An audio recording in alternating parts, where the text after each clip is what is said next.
Every one of you watching this, more often, more likely than not, has seen something that David Goffin has been a part of with his company, Wave Sports and Entertainment. He is Executive Vice President, Studio and Creative there. And this is one of the fastest growing, most visited sports digital programming entertainment entities in the universe. And helping grow this company and take it to the next stratosphere is David. And he joins me today on the Onto Something podcast. I'm Bryan Fenley with Fox Sports Radio. And this is where we learn more, not just about David as far as his exploits professionally, but also personally, because David, so much of what somebody does personally can clue you in on to why they're successful professionally.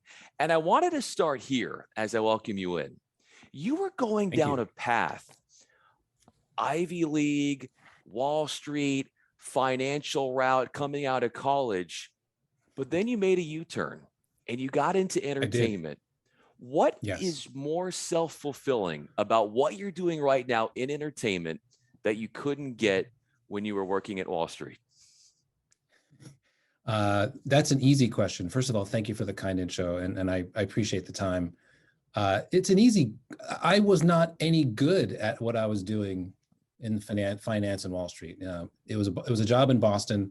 It was a spinoff in Bain & Company, Mitt Romney's company, and it was deeply into analytical, quantitative finance and planning. And I sucked at it. So in terms of satisfaction, I stayed 5 years. I probably was not as sucky as I remember, but I just didn't feel like it was using all the parts of my brain. And while it was always interesting work and you felt like you're at the pulse and center of things happening in business and finance, it just wasn't me. So when I got the opportunity to say, okay, let's really rethink this. What are you good at? What are you bad at? And by the way, you're already 5 years into your career and you want to change. What's the best way to do that? So I was very lucky to get into USC Film School.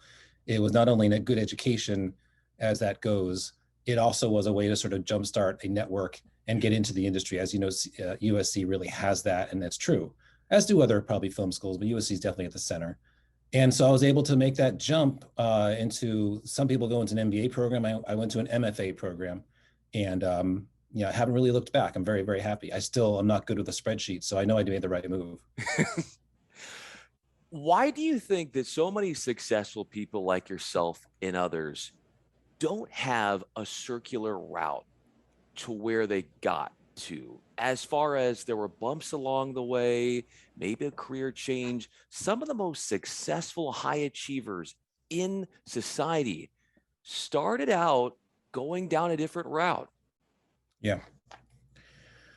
You're getting into like fundamental questions of the images that we are shown as a young person and the expectations that we have in a materialistic society is to make it and make it fast.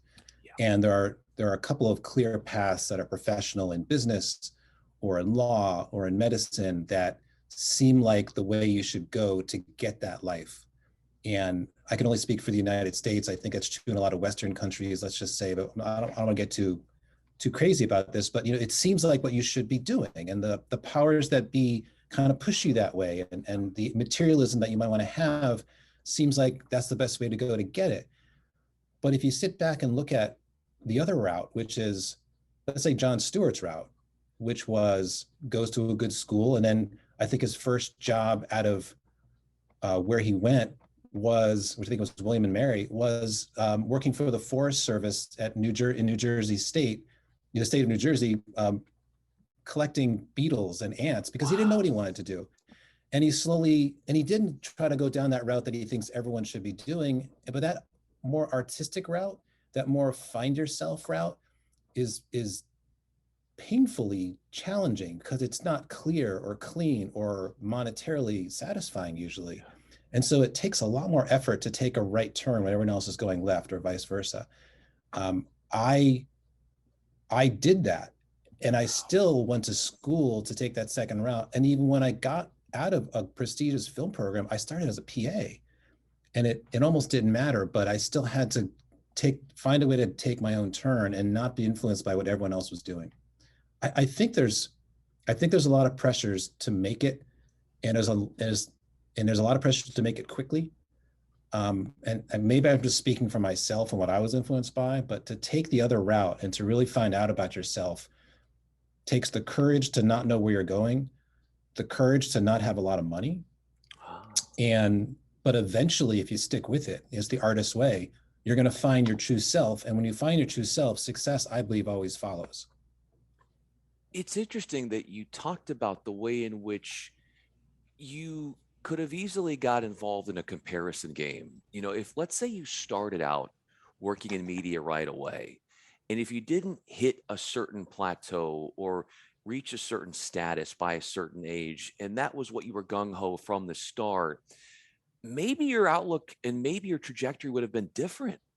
But by the way in which you went 5 years down a different road and then had time for some self discovery, in a roundabout way, do you see, David, how actually the 5 years away from entertainment has actually turned into a success story even more for you by going that way and seeing how it might have actually benefited you in the long run? Possibly, what it did show was what I knew I shouldn't be doing. You know what I mean? Like Yeah. it clearly closed paths in my mind that this is not the way to go. So at least the focus was there. On the upside, as I said when we started, wasn't very good at my job. The ability to some level understand numbers and business and strategy and management and how brand works and how Wall Street works definitely benefited me when I got to be a producer, in understanding, how is the P&L here going to work? How are people trying to make money on this? So that business sense was thankful that I got it. I've always looked at it that way.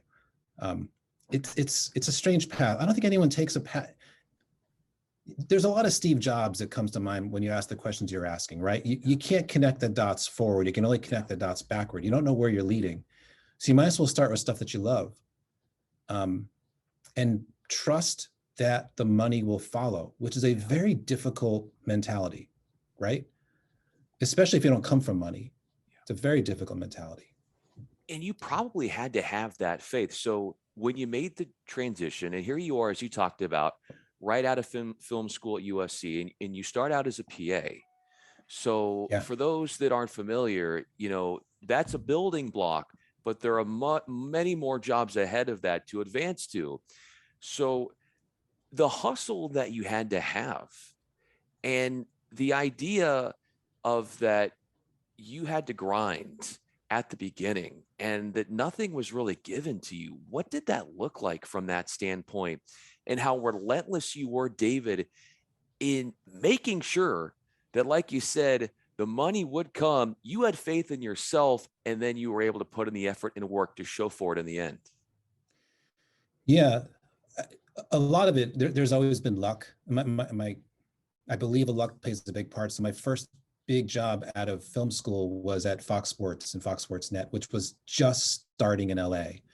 And when you go to an organization that's just starting, you can grow with it, and there's more opportunities. So I got lucky.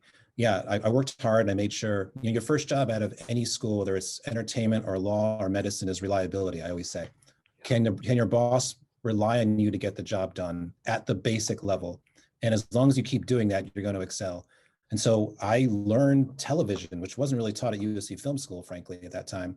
I learned the process, and I just showed up every day, and there was opportunities for me to learn and get on a show that may not have been the case if I went to a more established group. So I think I got lucky, but I believe that I believe for me, you had to have a drive that this is not where I'm staying, that I need to learn this to get to that. Not in a way that is brutal or harsh or Machiavellian, but you can't stay a PA.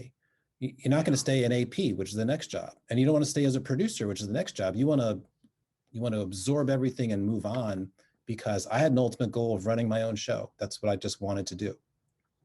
David Goffin is with us. He is EVP Studio and Creative at Wave Sports and Entertainment. I'm Bryan Fenley with Fox Sports Radio. How many defining moments in your career in entertainment can you go back to, David, so far and say these were self-taught things where you took something that you learned on your own and parlay that into success, in that whether it's your experiences, whether it's your acumen, where you can look at it from a perspective of, look, I'm out here learning on the fly. Like you said, you had some good schooling, but that wasn't everything that has played into your success. So as far as some of the major points in your career, when you can really look at it and say, from a self-taught perspective, you are able to thrive and grow. So what are those moments that I was able to sort of self-actualize and grow, is what you're saying? Yeah. I have to go back to my parents and my dad. My dad was a teacher, a school teacher, and that's what I knew growing up, and he went into school administration. But prior to that, he was an assistant manager at the Paramount Movie Theater in New Haven, Connecticut. Wow. So I grew up with a great dad, and I wasn't in the business at all, but he saw so many movies in his life that when I watched something with him, he was able to break down story in a way that I think I was able to absorb from him. Like this character, that's the heavy, that's the light, there's the plot twist, that's how it's going to turn out. And I think he gave me a little bit of that just being at the dinner table, let's just say. And so the fundamentals of what we do is telling a story. I don't care if you're producing the Super Bowl or doing a 3-minute video on TikTok. You have a beginning, middle, and end, and you want to take the people on a journey that they're not going to expect because of drama and conflict and resolution, right? And so I think I was able to see all my opportunities through the lens of, is this a good show or not? Is this a good guest or not? Are we telling a good story here or not? Is this opportunity that I'm being given, American Idol, which we still didn't know if it was going to make it in America, is this a good one or not? And I look through the lens, okay, there's a character, Simon Cowell, he's the heavy. We have antagonists coming off the street, or protagonists, they're going to have to go against Simon Cowell to get through to the next level. That's a story. That's how I looked at American Idol, maybe with my dad's help, and saying, this could be really good. And you add to it the beauty of music, which at that time on television wasn't big, but I love music. I was really into music as a kid. I'm like, I'm going to take a chance on this, and I'm going to trust my instinct that this could be good. And I remember sitting in Mark Burnett's office. I was actually working for him at the time doing a show, and he offered me a producer role on Survivor. It would have been Survivor 3, so it was real early on. Sure. And I said, I think I'm going to do this music show on Fox instead. And I remember the look in his eye, like, what, are you turning me down? And I'm like, yeah, I just have an instinct here. And he made me feel really bad. No disrespect to him. That's the way those guys operate. You're giving them an opportunity and they think you should take this opportunity. And I said, my instinct said there's something different here. And I'd already gone and I've done 3 shows for him. I know how to do it. Let's see what's over on this thing. It's a roundabout way of saying the self-teaching that you're asking about is really trusting your instincts, that this is the right path to go. And the more experience you have and the more your eyes are open, the more instincts you're going to build and the more you're going to apply to bigger and bigger and bigger opportunities. And you can't get this in school, and you can't get it, right? You can't get it from a book. You have to get it by doing, and you have to get it by trusting in whatever you've built. And I've always gotten into problems when I haven't done decisions based on trusting that instinct, because money comes into play, or prestige, or going with the tide. Again, going back to your first question, everyone's becoming a lawyer in my dorm. That sounds like a good thing, or a stockbroker, but that's just not how you have to do it. Wow, it's so fascinating. Yeah. How have you seen your instinct, even among, David, your contemporaries, differ from them? Even those who are very successful in entertainment, how do you deviate from their path and their hunch on things? I mean, the people who are at my level, I think, have built up a level of instinct based on a different set of experiences and also things they like to do. So I'm not sure how much we differ. Sure. I like to think that my story sense is pretty darn good. I would always take it over somebody else's. I mean, not everybody, but definitely certain amount of, I guess there's people in my life who have picked a path to go down. They're very good at doing game shows, let's just say. Ah, And so they have an instinct for understanding how that game show is going to work that maybe I don't have. And of course, if I had a game show presentation or an opportunity to do something, I would ask them, what do you think? Whereas other ones have gone down the path of big screen scripted movies or series. I have a friend who produces the PBS. Oh my gosh, I'm forgetting it. I'm gonna have to look it up. So yeah, I yeah. gave him props. My friend Jeannie Shimoto. It's on PBS right now, the female detective, and I'll get it as we're talking. Yeah, for sure. You know, I'm going to talk to him about a scripted series idea Ah, because I feel like he's gone down that path and built up his own instincts on what works and what doesn't work. And so I guess I measure it that way. I have another friend in animation who works. Miss Scarlet and the Duke is my friend Jeannie Shimoto show, gotcha. coming back for season 2 and season 3 in 2022. Please watch. Fantastic. Yeah, absolutely. You know, they know their world, and I trust that they know what they're talking about. They come to me with a live show idea or a sports idea or a documentary idea or something else in nonfiction. They probably would say, you know, your instincts are right about these things.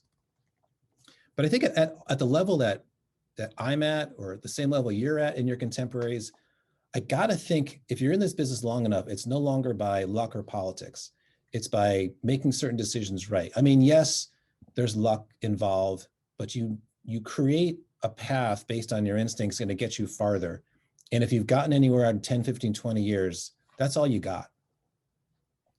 It's interesting though, because as far as you've come in such little time, you started out at such a humble beginning, as we went back to, and we talked about you being a PA and having to wait and picking up this career a little bit later than others. But it's almost like you've taken it and gone hyperspeed into this, the incredible work that you've done.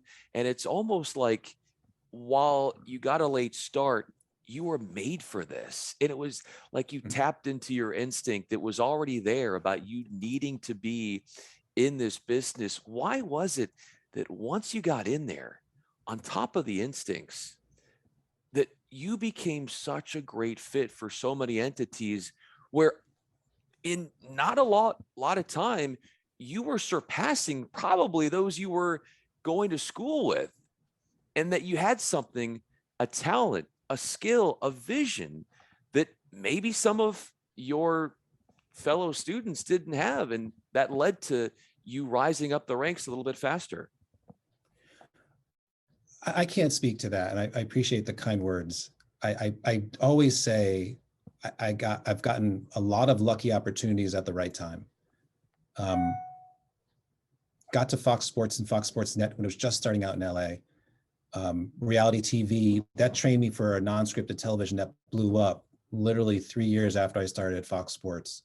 And so I was part of we call the OG sort of producers and showrunners, when there's only 1 or 2 or 3 shows on TV that were quote reality shows, and now there's 70% of them. And so I was always able to get the opportunities, but when I had the opportunities, I have to say you're right, I made the best of them at each time. And I don't know why. Every show to me that I've ever done was like my show. I don't mean that from a possessive standpoint. I'm like, I'm going to make sure that this is as good as it can be if I'm going to spend the time on it. And those weren't easy years for me or anyone working on them. This is going to sound, people, those are 7-day-a-week jobs when you have a show like American Idol, it's on twice a week live, or a show like Rockstar in Excess that was on 3 times a week. Some are live, some are not on CBS. Those are 7-day-a-week shows for 20 or 30 weeks of the year. And it took a certain level of dedication, OCD, I don't know, but a desire as a craftsman to get it right. And especially when you're doing live shows like I did for 7 or 8 straight years, actually 12 straight years, I think you're at the top of your craft, or you're expected to be. And it's not taking anything away from people who do shows that are shot and then edited later. Of course, that's critical, but in a live show, you have to know every facet of what's going to happen and what could happen. You have to know every possible character, what they could be doing and the technical part of what might go wrong. And as the showrunner, especially with people like Simon Cowell in the room or Mark Burnett or Les Moonves, they look to you and say, what the blank happened here? I did a show with Steven Spielberg and Mark Burnett with DreamWorks and Fox, Mike Darnell, called On the Lot. It was Steven's first TV show since Amazing Stories 20 years before. And the idea was to find a director a la American Idol. It was not a successful show, but it was the most intense show I ever did because of the people in the room. And I remember the very first episode, we were shooting a pilot. It wasn't live. Not the pilot, we were shooting the premiere episode. It wasn't live. And I did the first act for a live audience on a huge stage. And the network executive, Mike Darnell, had a ton of notes. And I did all the notes after the first act. We were ready for the second act. And right before we ran, he said, how many audiences do you have waiting in the wings? And I said, we got this one audience. And his supposition was, you better have some more people because they're going to get tired. I'm going to give you notes every act and we're going to have to change the audience. And at that moment, you have the biggest sweat marks underneath your arm as you can possibly imagine. And I said, I only have this audience and I think we're going to get this right. Wait till you see the rest of it. Most of his notes were technical. They weren't based on story. Yeah. And we got through act 2, 3, 4, and 5 of a 5-act show. And he gave me a bunch more notes. I had to go to a post-production studio to do some sweetening, but he said, you got that right. And I just, there's a lot of moments like that in my life that I probably didn't do it the way everyone else was going to do it, maybe, but I knew my instincts that I had it right. And when the needle dropped on the record or when things went live, it went okay. And when you're immersing yourself in a project like that, by the way, I haven't told that story ever, which is kind of funny. That's a pretty awesome story. And when you, no, I can't. I just can't imagine. When he said that to me, he's like, "How many more audiences do you have in the background?" I'm like, "I got nobody." Well, and that goes back to probably a teaching tool where, as you said, you are thinking through every scenario and what could possibly happen. And so these are experiences that now you have plan A through plan Z for everything. How, when you go back to moments like that and stories you've told and projects you've worked on, how intense, even in those early days, was your preparation on a daily basis? And the hours you logged, what did that look like from your perspective? I used to work, unfortunately, I'm not as proud of this. I wish I had a more balance in my life. And I have a wife who was truly supportive and a saint. Still have a wife, the same one. Sorry, I didn't mean that to come off wrong. Oh, yes. I mean, you're talking, the phone would ring for me at 8 o'clock in the morning, and it was Mark Burnett driving to work and asked me about something. And I didn't go to bed till probably midnight the night before answering emails. So it's a solid, 16-hour day, 4, 5, 6 days a week when you're doing a show at the highest level of what then was the highest level of network television, now might be Netflix or streaming, but the same idea. And you can't lie, you can't fake it. You have to learn to admit what you don't know, and you have to know as much as you can so you don't have to admit too much. And I had to learn that because your first instinct when the boss calls is, yeah, I got that. But the first time that you don't got it and it goes wrong, the better way to say, I'm on it, let me figure it out. You don't look as good in the moment, but you look a lot better if it falls apart later, right? And that's the nature of live TV, because you cannot say I got that and don't got that ever. And if you take that mentality to non-live TV or filming, you're going to win, because there's no, at least with that place, you could lose and make up for it some other time in post, as they say. But live, you got to know it. You got to be on it, and you can't lie about it. And I think I had very lucky training at Fox Sports News, which was live television, live sports, then American Idol, which was on the road, then live. And then of course the shows I did for Mark later. It's just, you could not fake it. And it's that lesson that your dad tries to teach you, you know, when you don't admit you're only fooling yourself, or when you fool yourself, you know, he was right. Yeah. You can't, an easiest person to fool is yourself. It's interesting to hear how your dad's influence still plays into your career and your mindset and the way in which you process stories, and how maybe you've taken the ways in which he looked at a great story as part of your preference in making a story in a way. Again, I don't want to put words in your mouth, but No, that's right. you as a father, so you as a dad, how are you able to, with nonstop emails, with your phone always on off the hook, dinners and lunches and getting your name out there and networking and looking for that next thing that could be the next beneficial show to your entity, how do you find the time to be the dad, the other important job in your life, when there's so much pressure in this business? It's almost like you're not really allowed to have a family, or at least if you Right. do, there's a pressure that if you spend too much time with them, then you're going to get behind. How do you deal with that?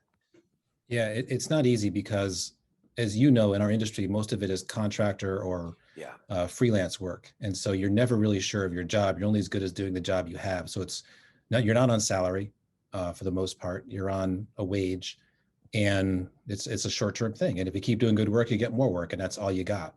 And so there's this extra pressure that you just can't fail, because how am I going to get my next gig? Which is a little unrealistic because there's always enough work to go around, but you want the best gigs. And so to answer your question, which is really about life balance, um, similar to my time in my finance job on Wall Street, I also was not good at it and had to learn. And luckily I didn't fail, which would have been not having a wife or a family. And I still have a wife who's very patient. She's a school teacher, Jody. She took on a lot of the burden during the most difficult years, especially during the weeks when we're live on television multiple nights a week. But I also had to learn that this is not sustainable. It only took me 15 years to learn that, but I had to learn it. And the way I decided to change the system was to be an owner and not a worker. And that's why I was able to go from show running for 12 years and then getting my own company, or starting a company, which was be the Mark Burnett Digital Studio, as a way of at least getting some control back over that schedule. Because it's one thing to be at the end of the tail, which is what I was on a show, and everyone was riding this thing and I got all the bumps in the back, but had to still tell the tiger where to go. Now I can at least know where I'm going and set my agenda a little better as an owner of a company. And so that's what I did. And then Wave is similar to that, is that it's a startup, senior manager. Obviously, it's a much bigger company with a much more intense ownership structure and equity. But I have it's not a freelance job. It's not a short-term job.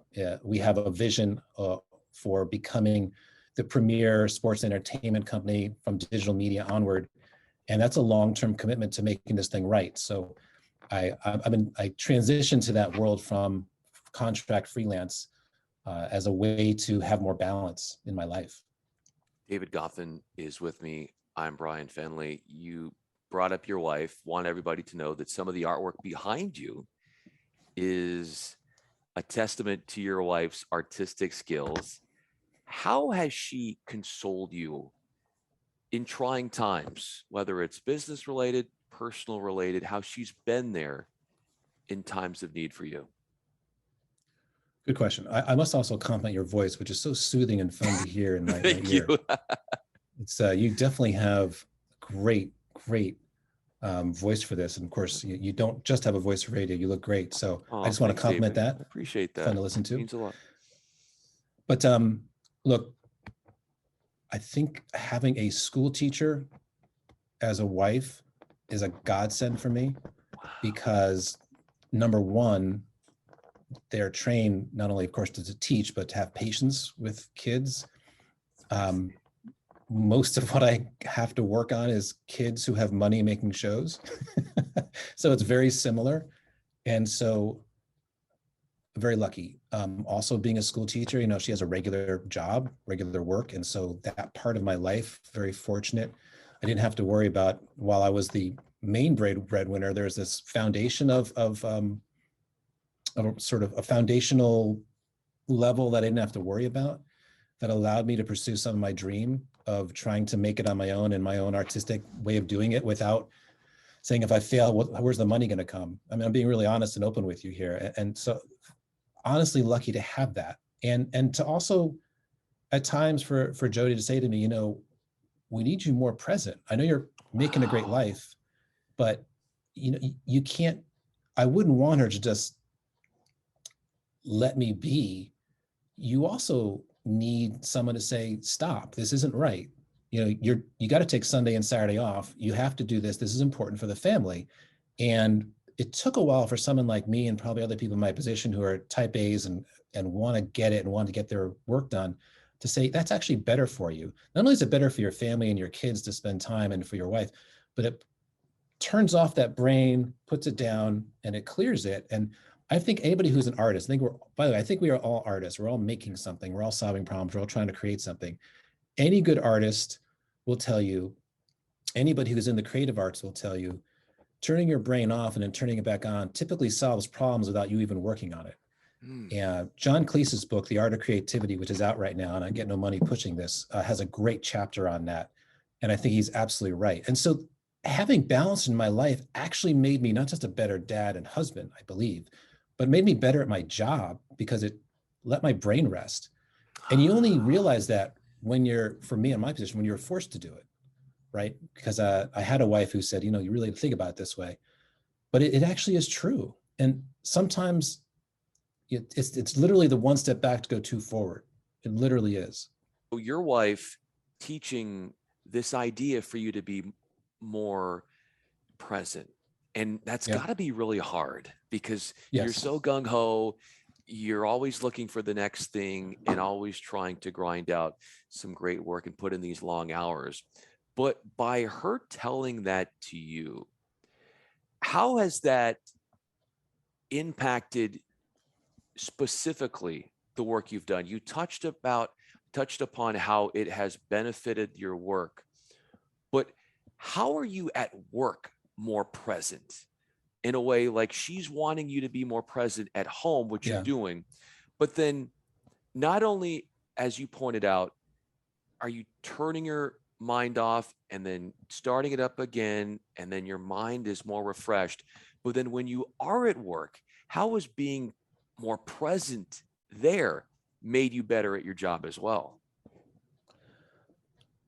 I'll try to answer what I think is my answer, and I don't know if this is right, but what Jody actually did was, by making me pause, it taught me the skill of not reacting every time to things.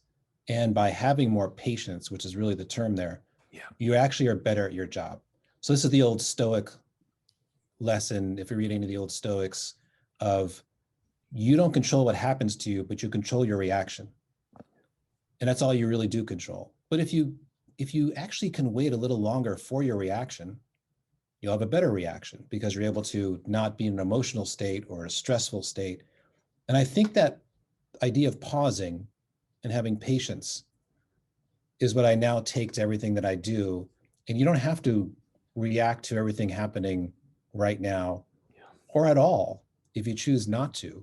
And I think that actually makes you better at what you do, because it might take the emotion out, might take the stress out.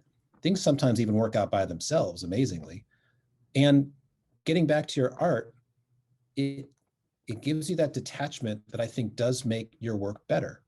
I can't scientifically prove this, but again, I'm a big believer in the creative process. I teach it a little bit at USC, but your mind always going after what it needs to think about is tiring. When you give it a rest, it actually helps you when you get back to it a big way. And it just sounds like stress, but it's more than that. It's letting it work on its own without you pushing it all the time. you actually find you'll make better work. I'm not sure if that even answers your question because it gets really theoretical, but certainly the idea of patience makes you a better producer. And just that it was tough for me to do that doing live television because the last thing you have is patience. So learning that I just had to do it. Just had to do it. So much. Yeah. I love to hear how much your wife impacts your work, because sort of like what we talked about at the beginning is that a lot of these conversations, for me, it's so rewarding to not just hear about what somebody's doing in their careers, but what they're like at home and how much that plays into their careers.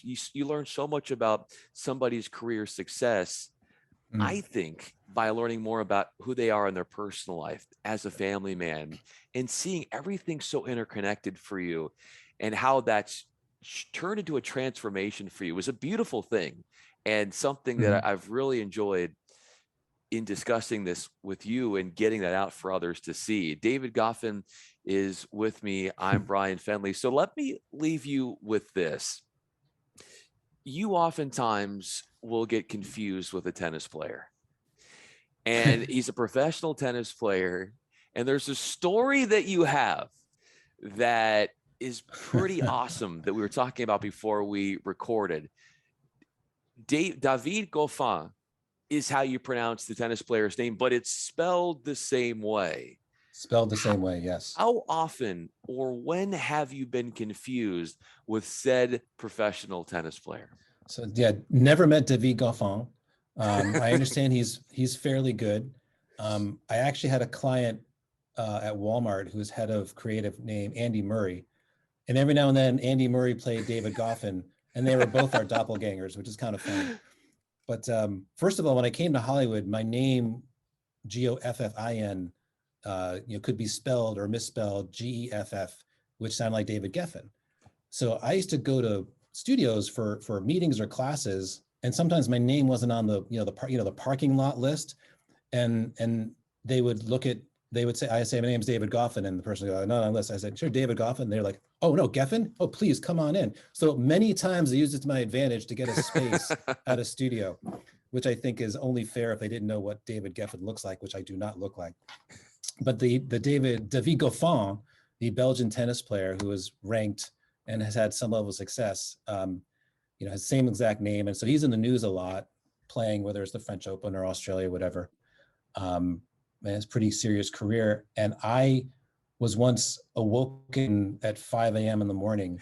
I was traveling a lot at the time, and I was awoken by an airport baggage person who said, "We have your bags. Are you David Goffin?"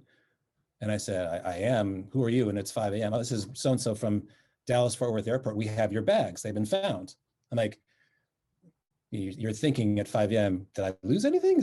I'm here at home. I'm not exactly in some hotel, but I'm traveling a lot, so maybe I did. So I said, I think I have my bags, but please describe them. I know what my bags look like. They're black. And he goes, oh, well, there's a black one and there's a red one and it has stripes. And I'm like, oh, okay. So this is not the first time. So by any chance, do those bags look like the outline of a tennis racket? And the guy says, yeah. I'm like, okay, look, this is the tennis player, David Goffin. I don't know how you got my phone number. I'm assuming his bags apparently has no ID, but you should call his representation at so-and-so, and they're his. And so the baggage, so they're not yours, they're David Goffin. Oh, they're David Goffin, the tennis player, yes. Oh, by the way, if you don't mind, if David Goffin does not call you back, the tennis player, and you can't find him, this is my address. Please send me those rackets and sneakers and shorts and all the stuff that I know I can never get. I'll learn tennis if I get the cool equipment. So, we share a Twitter name, of course. I'm at David Goffin and he's at something else. So people will tweet at me when he's about to do a big match against Naval or who knows, Nadal, excuse me. And I will always tweet back, because if you really got this wrong, I will crush that Frenchman. Don't you worry about it. Just something like that. That's completely out of his character, which I'm sure he would never do. But I'm sure people say, oh, "Is that really David? Oh, it's that guy." So appreciate the question, and I hope that we run into each other one day, David and David. It's funny.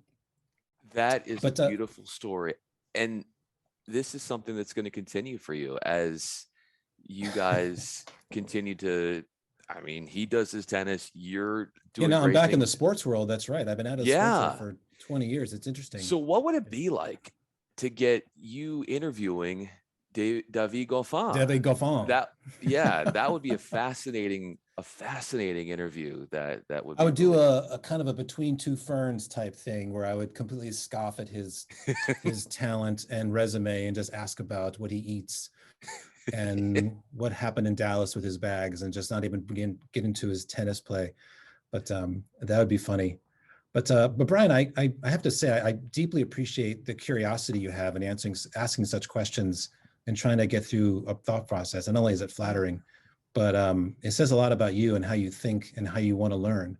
Um, you know, a long time ago, someone said to me, if you're going to make it, you should always take time for people who ask you questions. Because when I was trying to make it, people always made time for me, and I think you allowed me to pass on some things, whether it's useful or not. I appreciate the platform, and I hope you do more of these with other people. It's really great to hear the lives of people, their mistakes, because you learn more about them that way than any other way. And thank you for this. And David, I'm humbled by those words, and thank you for making the time to make this happen. And one of the things that, as you probably can gather from these conversations, is that it, for me, is so meaningful to get to know somebody, not just on the surface. We're not here just talking about, well, how did you get in the business? And no, I want to learn more about David Goffin, what he's like at home. I want to learn what he's like when things aren't going right. I think too often in social media, everybody just shows the highlights. But if we Yes. can show you as far as the full story of you, that's where we inspire people. And that is the platform here that I'm trying to do, is I'm trying to ultimately get inspirational, positive content out there by people seeing every side of somebody. And I care a lot, as you can tell by the Yeah, questions. appreciate that. And I love getting to know people on a deep level, because when people know somebody or listen to somebody talk about those sort of things, then they're going to side with you. They're going to feel compelled to be a fan of you because they see you open up. And so I think it's sort of a win-win. And when we get into Yeah. even the existential or philosophical questions, because it just, for me, it's beyond who the person purports to be from a superficial standpoint. There's so much more to it. And I'm really glad we had a chance to canvas this on the Onto Something podcast. David Appreciate that. Goffin, I'm Bryan Fenley. David, thanks again for making this happen. Thank you for having me. I appreciate your time and the questions. Thank you.